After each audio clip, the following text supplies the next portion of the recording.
So in the final session here, we have a group of high school students and their advisor from the Andover schools, and I mentioned earlier, Andover Public Schools. They're from the high school.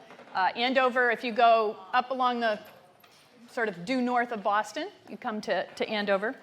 They're going to do a presentation on what they call their mobile augmented reality sandbox. And we have, I'm going to turn this over momentarily to Steve Chinosi? Sure. Chinosi? Okay. Kinosi, who's their advisor. We also have a couple of other folks from Andover. I'm looking around to find them now. We have the superintendent of schools here, Shelley Berman. And we have the head of their digital learning operation. Joanne Najarian. Thank you for joining us. So what I've been told, and I haven't seen this demo yet, so I'm really interested. In this design studio experience, they have an intense integrated environment characterized by ambiguous, complex, ill-defined, and unstructured problems to be addressed by rigorous brain-hand storming, extreme collaboration, prototyping, iterating, design, and experimental methodologies. It sounds perfect for MIT, okay? And so I can't wait to see what that means. Steve, take it away. All right, thank you everybody. Thank you for kind of sticking it out to the end with us. I just want to let the students introduce themselves, and then we're going to do a little prep and then turn it back to them to really dig into what they've done actually in 1 month's time. So it'll be an interesting spin. So go ahead, CJ, start it off. Hi, I'm CJ Morris. I'm a senior at Andover High. Hi, I'm Alina Hassan. I'm also a senior at Andover High. Hi, I'm William Owen. I'm also a senior at Andover High School. Hi, I'm Thomas Wright. I'm also a senior at Andover High School. Hi, I'm Taha Hasala. I'm also a senior. Hi, I'm Ian Lloyd. Surprise, surprise, also a senior. Jason Vitale. I'm a sophomore. Ellie Bukowski, senior. My name is Henry Schmidl, and I'm actually a freshman. I'm Jeff Zhang, and I'm a senior. All right, thank you guys. We're going to bring them up in a little bit. You guys can grab some seats. So one of the things we wanted to do was really frame, we want to put a lot of emphasis on the kids, and that's why we're really here with you guys today. But we want to frame how that's possible. And the one thing I wanted to talk about briefly was leadership. Dr. Berman is here, our superintendent, Joanne Najarian, the director of digital learning, and Dan Brennan, our faculty, who's around filming somewhere. Oh, Dan's right there. Thanks. Hey, Dan. So without leadership, ideas, are kind of stuck. And when you have leadership from the top, from our superintendent right down to the classroom level with our teachers, and that coordination and that communication is critical to take ideas to implementation. So a lot of you are coming from all over the world, and you're dealing at multiple levels in your institutions or your governments. And I want you to think about that deeply. I want you to think about how do you coordinate that communication between the top and the trench work of the teachers and the students themselves. So leadership becomes a really key piece, because ultimately, that's really the collaborative. When we were introduced as extreme collaboration, I think you're going to see that in action. So a few years ago, Joanne, our director of digital learning, had a vision for the Innovation Lab. And she really had the vision to think deeply about how to connect kids at a whole new level. And she knew that the digital tools would be a great way to do it, but it was bigger than that. And it was more important to connect the kids to the global, to the local, to each other, right? It's often easy to find in any technical digital class the kids sucked into their screens and they don't know their neighbor. They don't know the name of their classmates. And that's something we need to address. So Joanne had the vision to kind of really frame that out.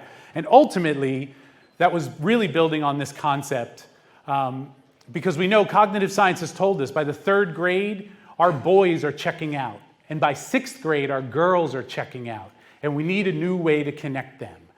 And they're bored primarily because this is the structure of school. Oh, went too far. That's the structure of school.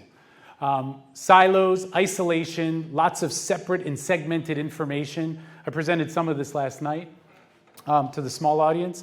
And what we knew was we had to break down these silos, right? Cognitive science says we know this is how the brains are not working. The brains do not work in these segmented pieces. The world does not work that way, and LINC is a perfect example of that. Blossoms is a perfect example that things don't operate in the silos. So what we did was to reimagine the genetic code of education, to reimagine and rewrite the genetic code. And for the last 10 years, we've been able to kind of work alongside the digital tools as they've evolved to kind of help us do that structurally. Because modifying the genetic code of education got us this, right? 10,000 students for every teacher.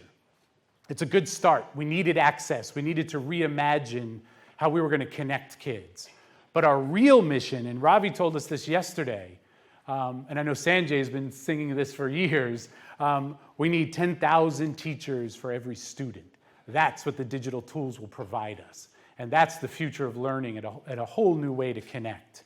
So the way we do it in Andover is a simple little system taking lots of design principles and reducing them down to what we call 3D learning. And that's discovery, design, and delivery. Because there is no learning without discovery. It is the elemental function of exploration, both emotionally or cognitively, to discovery. So you ask your teachers, I ask them all the time, from K through 12, show me what discovery looks like in your classrooms. Right? What does that look like? How does it manifest itself when kids can discover information and topics? And then they need to take all that information, all that data sets, and turn it into something. That's the design phase. That could be as long as 4 years. That could be as short as a month, as our team is going to show you in a little bit. And then delivery, both process and product, are really key movers for this kind of shift in pedagogy. So with that, I want to turn it right over to CJ. CJ is going to come up and kind of frame the work of the students and then set us off on a kind of adventure. Welcome, CJ. Woohoo! So right, yeah, right up in there so the camera's. So we built a sandbox, a physical sandbox. But by using the open source augmented reality software provided by UC Davis, we've done more than that. We've created a tool for geography teachers to show real-time change in erosion and topography. We've created a tool for history teachers to show battlefields and explain strategies. We've built something that kids can have fun with while experimenting and still learn. So we didn't just build a sandbox. We've built a door to possibilities. Our innovation lab, it's the first of its kind for our district. And our goal's been simple: to change ways that classrooms interact with technology while keeping it a fun learning environment. And this sandbox is just the beginning of that process. By using the creativity of our students and our iLab space, we're hoping to bring many more solutions forth to the new classroom environment. The team that's here is the first generation of student innovators at Andover High, combining all of our skills in various disciplines to bring this project to life. So we have a video, because we've taken this sandbox to Harvard for Learn Launch, here at MIT for Science Fest, and now for you guys at LINC. And we'd love to show you what we've done. Thank you.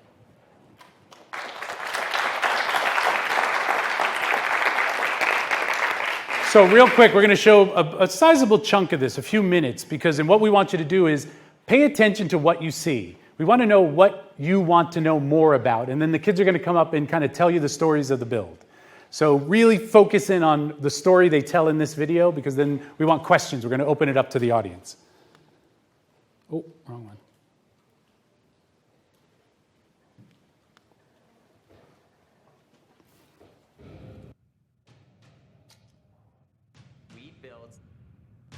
We built an augmented reality sandbox. Just your average sandbox.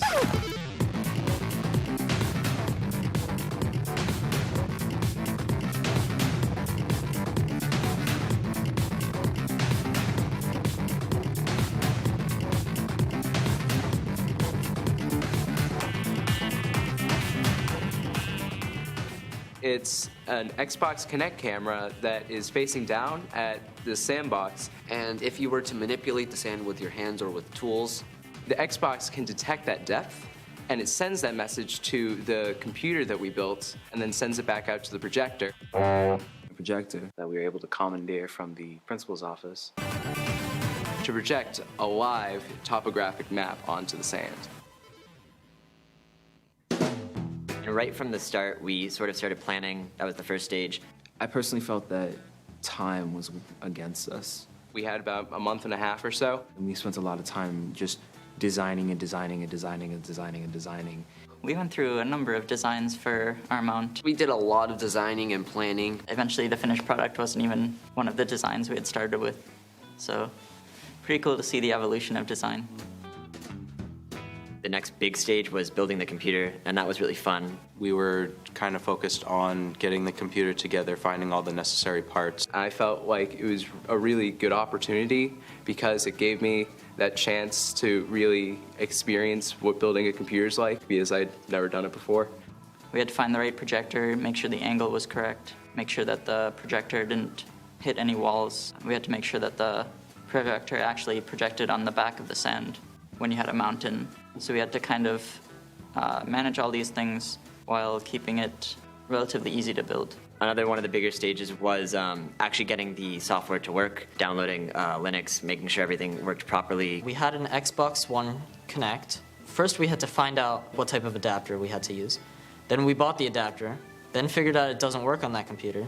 So we got an Xbox 360 Connect, then realized we also need an adapter for that one. We bought the adapter. We needed more power through it, so we had to buy a PCIe USB 3 card, and then it finally worked. After we had got the computer built, we moved into designing the actual sand table, so more the engineering part of the project. Building the Sandbox was pretty fun because we actually got to go into the scene shop, which I had never actually been in there that much, and actually getting to use the tools in there was pretty fun. I surprisingly remember how to use a wood saw. It was pretty exciting to see a design that actually turns into a finished product. And it wound up that we were able to get it finished in about a month and a half. It fit together pretty well at the very end.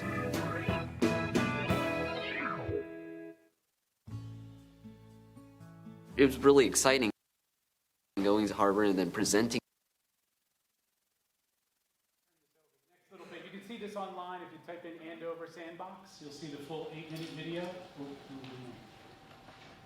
You'll see the full 8-minute video that the students and Dan Brendan put together. Is really phenomenal, and the reflection is the key piece. One of the things, so I'm going to bring the team up, and then I want to open up for the audience. You can use the mics to kind of ask questions about the process and the build.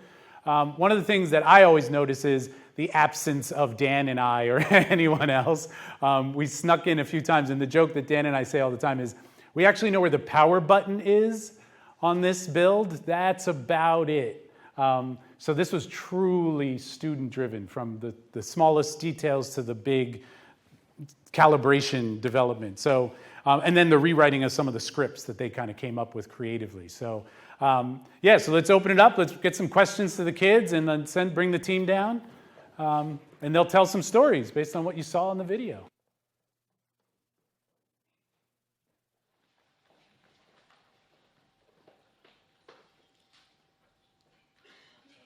So what did you see? What do you want to know more about? So I have a question. Sure. Okay. How do students get into this whole lab? Is this you sign up for it, you get selected for it, you have a blue suit, so they allow you to sign up? What? So the class itself, you can sign up for it through our class selection process, but there's actually an interview that you have to go through. You sit down and you answer a few questions, very short. And with that, they determine whether or not it would actually be a good fit for you to be in the class, whether it's too unstructured for you or whatever. It really depends on the personality types and what we can kind of do together to make it all come. So there are a couple things you do have to be in order to do. You have to be willing to collaborate. There was so much work that we had to all do together. And you also have to be really willing to try something new, because none of us had ever done anything like this before, and we all had to learn it, and we all had to try something. So we'll take. What inspired this project? So why the Sandbox, and then what was the experience of working together? What were the challenges of collaboration? What were the joys of collaboration? So I remember when we first got introduced to Mr. Kinozi, it was just Mr. Brennan, and we were sitting working on our own projects. I was building an RPG, people were just working on programs. Mr. Kinozi comes in and says, "Hey guys, I got this crazy idea." And we're like, "What crazy idea?" And he's like, "We're gonna build a sandbox." And needless to say, the looks on our faces could illustrate enough to say that it sounded insane. And after that, we kind of went off with the idea. And I told them, I basically said, we have a month to build it. And I've never built one, and I've been wanting to for 5 years. So you're the team. And they jumped on board. Yeah, and as you can imagine, there were a bunch of problems we ran into. As you could see in the video, we mentioned the problems with the Xbox Connect. But, I mean, there were only 7 of us, so we all knew each other pretty well, played to each other's strengths. We kind of divided into 2 teams, the computer technical side and the engineering build side. But we all collaborated on the design to start off with, so everyone knew where we were going, and we kind of just built off of there. Yeah. I would like to know what was Steve's role in this and what was your principal's role in this to make this happen. I just planted a seed. Like I said, I can turn the computer on. That was about it. And then our principal just let us pilfer from all the various rooms for parts and pieces because we had no budget. So it was easier to just borrow from the building. Yeah, the synchronicity sort of kept us on track because, like Taha said, we're all friends. So there's quite a bit of goofing off. That we're high schoolers. A lot of us are seniors. We like to have fun every now and then. But he kept us on track, and we got it done in the end with very little amount of time left, but it was done. For the principal specifically, though, to answer your question, we were looking for a projector, and we kept asking, hey, we need a projector, and no teacher was willing to do it. And he was like, you can take mine, but I expect it back in working condition. And we said, okay. 6 months later, it may go back. I wonder how come only one woman, and what was her role? Alina's representing, yes. I could say that real quick, just so that the course has morphed from a real kind of tech-centric help desk digital learning. So it was limited in that sense. And when I showed up, it was kind of Joanne and I had been working on it, but these kids had already enrolled. And then Alina was enrolled for this semester's course. We know we've increased, based on this evidence, we've increased the girl registrations significantly. So that will be our absolute goal. Yeah, but. Think about it, we increased by 100%. Yes. Yeah, in one semester. Hello, Anna. I have actually 2 questions, one from me and one from Mike. And my question was, I heard the word Linux there. So how comfortable or hard was it for you to work with it? Because I know that's not that common. Linux. Linux. So, yeah. So a couple of us, mainly Taha and I, we had some previous experience with Linux. Mm-hmm. So at first we tried to install Ubuntu. That didn't work because the graphics card to power this is actually fairly powerful. We actually needed a fairly new graphics card, and Ubuntu didn't support it. So I ended up installing Arch Linux, which I knew how to work around. And installing it wasn't so bad, but as with every single installation of Linux probably ever, there's always hiccups. So we got through the hiccups though, it wasn't too bad. Yeah, what impressed me the most was specifically, it was new territory for them. Yeah. But together they figured out how to navigate that unknown in ways that Dan or I couldn't support in the classroom, but they really had to kind of look at the big global resource network and kind of tap into their own experiences as well. Very cool. And my second question, is there any potential for this liquid to be used in a different way, like to build a house or something, different? So I guess this is where we can just kind of show you how it works. Actually, if you want to come down, you can try it out. Yeah. So with how this works, you just kind of take your hand and just scoop through. So you can see the real-time topography changing. So if you were to say, plot out an area of land. So this is a really high piece of land. If we were to say, let's make a hill, right? So here you can see water level. You can see the kind of flatter area. If we're building a house, and we had made this a larger scale, of course, we could say, okay, where are we going to run into problems? Also, if you hold out your hand, you're going to make some rain. So you can see flooding. all right, if we build the house too far down in this valley that or this little basin we've created, then it's going to be flooded if there's any major rains. Thus, it could be used for architecture and stuff like that. Cool. Thank you. No problem. Taha, do you want to show them a little lava? Oh, yeah. So they've adjusted the scripts to manipulate the topography and also the water, and they can turn it into lava. So lava flows on mountainsides from volcano. Yeah, I know. I wish we could. We should be able to see it. Yeah. So and then we've done toxic waste dumps. We've done droughts, flooding. So you can basically calculate a whole series of variables with the environment. You can also program in Google Maps and do coastal flooding, river flooding. So we have 2 rivers running through our town in Andover. We could actually import that Google map and then do floodplain analysis right with this real-time tool. So good stuff there. Any other questions? Yeah, we have. I'm just curious to hear from a few of you what was one surprising thing that you learned from this process that will stick with you. That can be done. How much you can do in 1 month. And also with the right motivation and the right teachers, especially shout out to Mr. Knossi for driving us towards something that we had never done before. You just need that motivation to take it to the next step. We all have different skills in different areas. We all have skills in hardware, software, engineering, and whatnot. And so once you combine all that with the right motivation, the right drive, and the right team, you can push it. Then you can do anything with that. The project is amazing. Love it. It's awesome. And it's in a month. That's amazing as well. It seems a little expensive from an outside point of view, and it's awesome that your gracious principal gave you this projector. But from Boston Public Schools, and want to know some ways you found your ways around maybe the funding issues that might have gone along with this. I mean, were there computers in the classroom already available?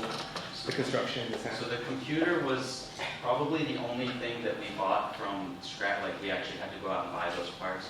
Mr. Knossi had some grant money already, so the computer cost only about $1,000. We found areas to cut, things that we didn't need too much power in. The wood was, we salvaged a lot of that from the scene shop in our school.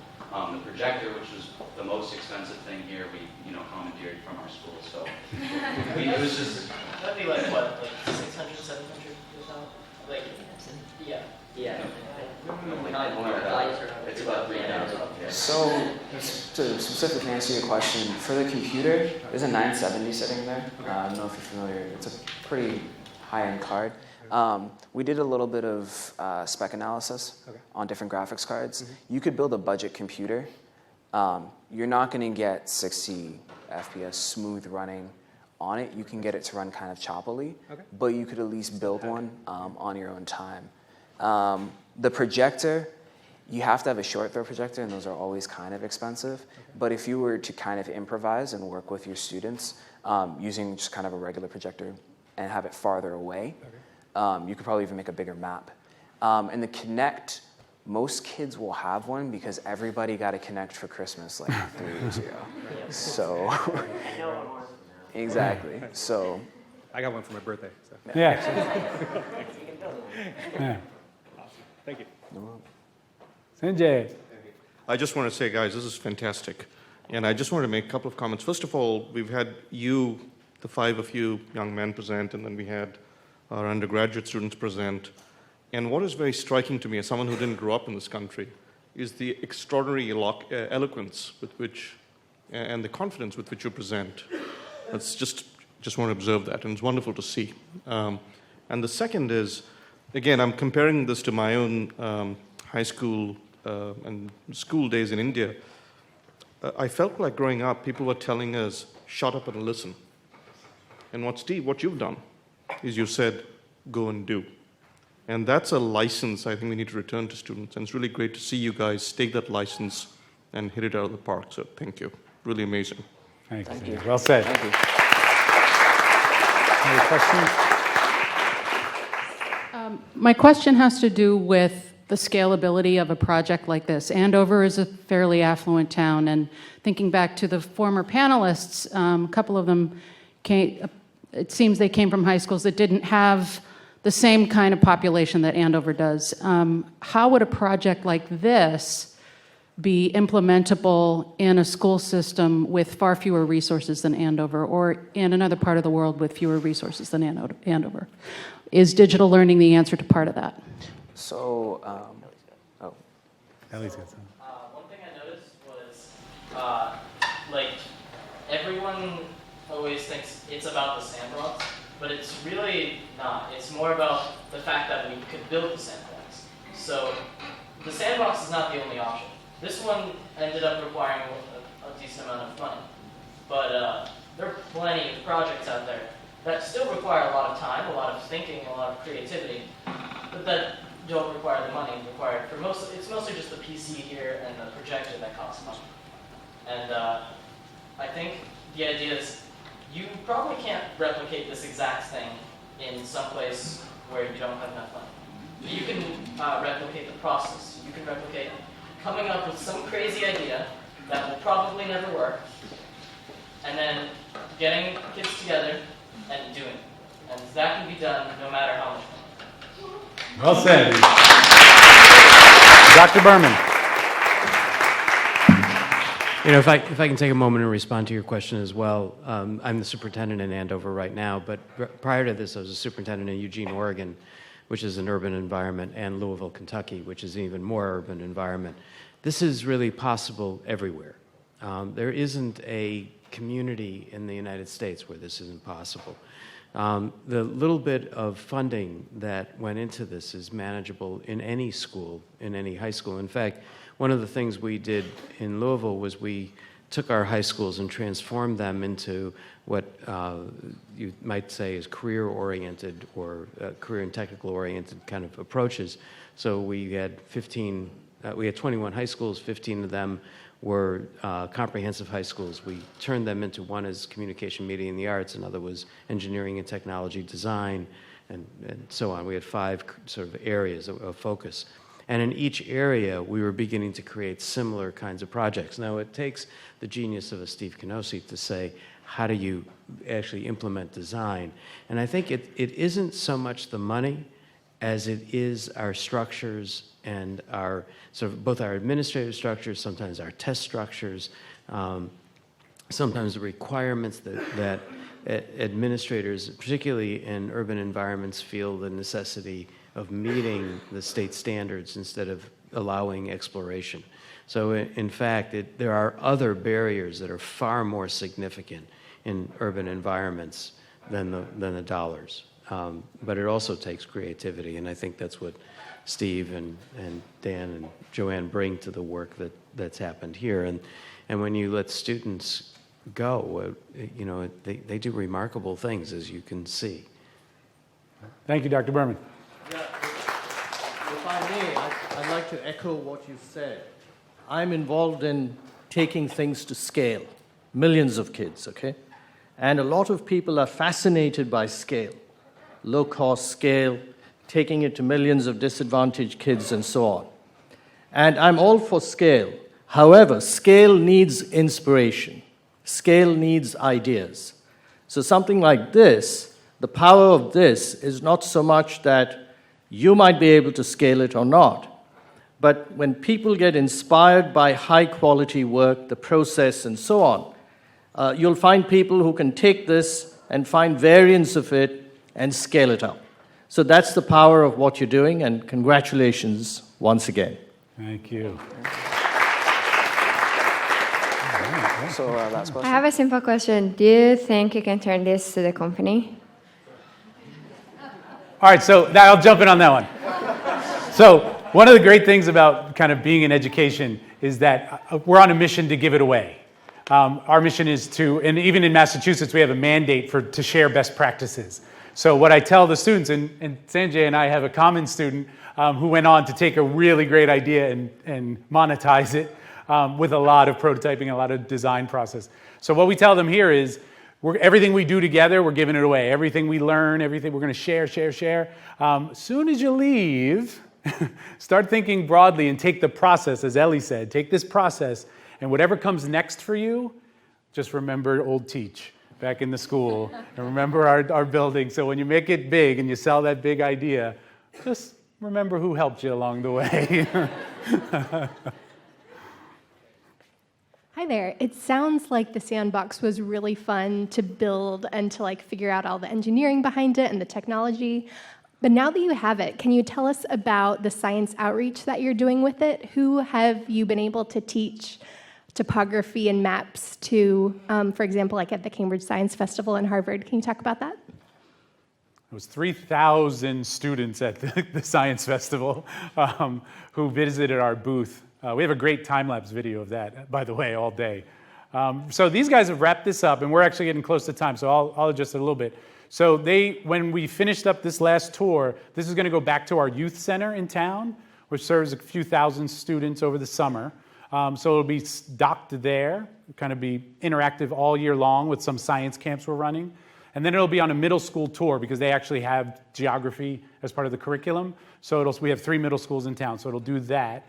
And then we're part of a consortium in the valley, up in the valley, where, like people have alluded to, less the sandbox, but the process. So what's the next step for that kind of engagement for kids? And where can you develop that in different schools?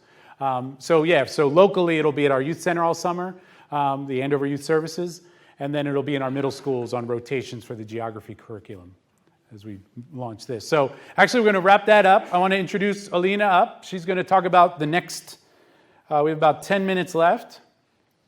And we're going to talk about thank you guys. Thank you so much. She's going to come on up. Actually, I'm going to escape here. She's going to talk about what her team has been working on for the last few months. A great collaborative project with MIT and IDEO. All you. Oh, does this? Yeah, Okay. you've got time and your slides. Alrighty. Hi, my name is Alina Hassan, and I'll be talking about what's next for Andover Innovation Lab. So you already met the first semester kids. There's also a new team for the second semester.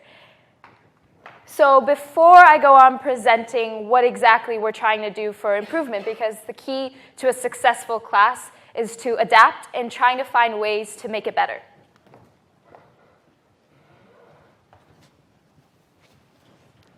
Takes a bit of time, but I assure you it's worth it.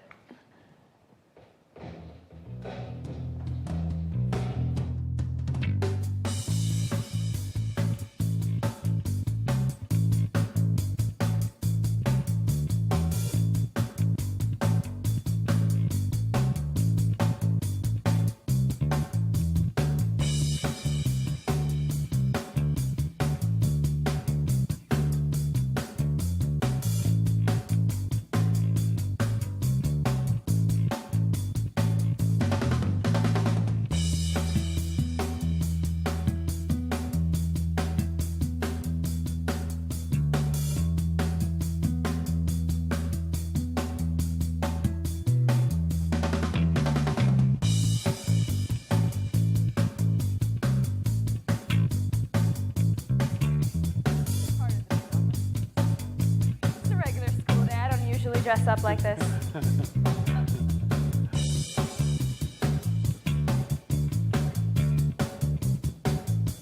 Okay, so perhaps all of you guys are thinking, what exactly are they doing with wood and wires and all that jazz? What we're doing is the food computer. It was actually inspired by the Open Agriculture Initiative by MIT. And basically, it is a computer that controls light, pH, humidity, and temperature levels of a hydroponic system. So who's really the client? Who is this for? Really, it's for anyone. Farmers, people that want to grow their own food, schools to provide educating the public. And we would like to end this by June 24th is our projected end date, fingers crossed. All right, so exactly how does it work? You may have seen in the video already, we used Raspberry Pi, which was connected to an Arduino. And the Arduino actually has sensors that we connected with it as well. And the sensors and the motherboard, which include the AC power module, all the wires, all the power needed, they're attached to a foam core board. And basically, it's a shell that creates a place for the hydroponic environment. If you're interested in what the hydroponic environment is, it's just a tub filled with water. Okay, so what exactly is the practical application? Because what we really wanted to focus on this semester was trying to inspire a global change. So obviously it will help in food production. A lot of people now, especially with the debate of GMOs, want to kind of grow their own food, and this allows anyone to grow it, whether it be in the rural areas as well as in city areas. It's economically feasible as well. We were on a tight budget. We were able to do it courtesy of our great teachers. Furthermore, it improves people's health, just being more healthy, more aware of what's going into your body, and also the environment. Hydroponics are a great way to actually help with climate change and kind of improving environment. And hydroponics actually allow for a more successful growing rate. Furthermore, it allows for people to be more educated on how to grow food, how to create a hydroponic system, how to program as a result of these sensors in Arduino. So we didn't automatically just wake up one day and say, hey, we're going to build a food computer. There was actually a huge process that went along with it. And the main goal for this semester was planning before acting out. As a rather impulsive person, it was quite difficult to do, but I assure you it was well worth it. So in order to prepare, what we did were these design challenges. These are some of the design challenges listed, such as building the tallest building out of paper, building the bounciest balloon, basically adding stuff to balloons and trying to make it bounce the most, make a sailboat, and 5 chairs. Actually, we had a client that was given to us, and we had to make the same chair out of different materials. And what this allowed us to really discover is this engineering design process, photo courtesy of NASA. I don't want to plagiarize. Basically, what we realized are there are 8 crucial steps on any project, whether it be small scale or a large scale. And the first one is identifying the problem. What is it that you're trying to improve? What needs to be improved? Second, identify criteria and constraints. Obviously, we don't have $1 million that we can just spend willy-nilly. Third, brainstorm possible solutions. This is where the collaborative ideas come into play. 4, generate ideas. We have this joke, Velcro pants, actually. There was this kid that decided that Velcro pants would be a great idea. Sure, you laugh now, but honestly, allowing people to kind of express these ideas without the fear of judgment really helped create a more successful invention. 5, explore possibilities, research. Don't be afraid of trying new things. 6, select an approach. This is when you kind of cut down and try to figure out what exactly your exact plan will be. 7 is to build a model or prototype. And then 8 is to refine that design. Usually it comes back to 1 because with one problem solved, another one comes up. And this is basically what our timeline of events was. As I had said, we planned a lot before acting. For the first 2 weeks, we focused primarily on research. What exactly is hydroponics? How does a Raspberry Pi work? Week 3 was based on more of planning and designing the actual shell core, trying to figure out what exactly we would need for the programming requirements. And then week 4 actually is when we started building. We would have spent more time actually on the planning aspect if not for the lack of time. So throughout this entire process, there were a lot of things that we learned as a group. And the first, as I had mentioned, in case you didn't hear, planning before acting. It's really important to kind of sit down and understand what exactly you have to do rather than trying to act impulsively. While that may be beneficial in some circumstances, for the primary part, it's not. Second is collaboration and communication, where one person's work ended, another person's began. There was no way that we were able to divide into teams such as, oh, this team is just software-based, oh, this team is just the engineering-based. It was primarily a huge collaborative work. And also communication skills, understanding how, if this doesn't work, how to teach it to another person, and trying to figure out what is the actual problem. Patience. If we did not have patience, we would not have a food computer. I assure you, we've spent hours looking at a screen trying to figure out what exactly the bug was in the program before realizing, oh, it was something that could be easily solved. Identifying everyone's strength. What I really, really like about this class is that it provides a huge positive support system for everyone. Just within this class, just for myself, I learned that I can program. This is coming from a person whose primary interests are human rights and linguistics and film. There's nothing computer science-y about that, really. But what I did learn is everyone has that potential to learn. Everyone is more than capable of doing it. So if you're intimidated by someone who is able to hack and like doing all these fancy computer stuff, it's just baby steps. You need to be able to take that first step. Second, building independence and confidence. This goes out especially to all the female people in the audience. As a lovely person already had mentioned, there's only one female in the entire group. But honestly, I don't get it either, because we're equally as intelligent, we're equally as hardworking, we're equally as determined and passionate. It's the only difference is really gender. And so really kind of seeing this ability for a woman to be confident, being able to spread her ideas and not try to back down if someone tries to talk over her, and trying to show that everyone has that potential. Another one is foresight. So what are we going to exactly do with this project? Trying to look in the future. And that's where the educating the public, food production, all those ideas go together. So through our learning moments, we realized what our main vision would be. And there are 3 steps. Promote creativity and collaboration, real-world application, and inspire other students. Look, we're just regular high school students. Some of us are 18, but we're still not adults yet. So basically, we want to show that you don't have to wait till college to be able to achieve something. You can start right at your home, right with other students. Anything is completely possible as long as you put your mind towards it. Age is not a factor. And with that, I'd like just to say that thank you to all our teams, the Digital Sandbox team, as well as the Food Computer team. And now I'd like to invite the Food Computer team, along with Taha and Will, who were from the prior team, because they helped out a lot as well, to come and answer any questions that you guys might have. Thank you so much.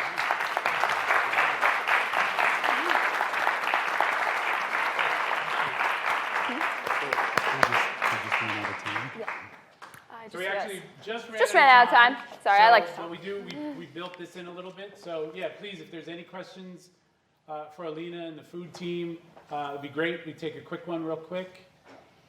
And also, while we're doing the demo. Oh. Yeah, throw it out. Okay, sorry.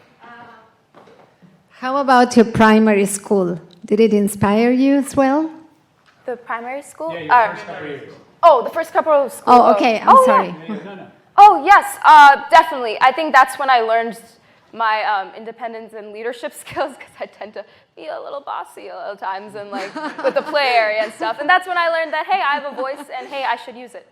So I think that definitely helped with the team. But it also helped me learn some listening skills, understanding the importance of teamwork, especially. A lot of people think that playtime isn't important, but it really is, because it teaches you a lot of the social skills that you need for your future life. And one thing to add to that, Joanne and I and Dr. Berman and the whole team, we've actually installed maker studios for our kindergarten through our 5th grade. So in every one of our schools, kids have access to this process, this design process.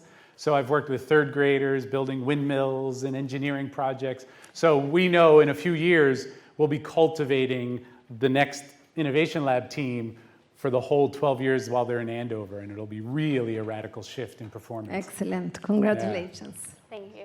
All right. Also, during the demo, if anyone has questions, you can come talk to us as well. Yeah. So, anything? As Dick was saying, going once, going twice yesterday. Big time. Oh. Great. All right, so one thing I just want to put up there is, did you have a question, Dick?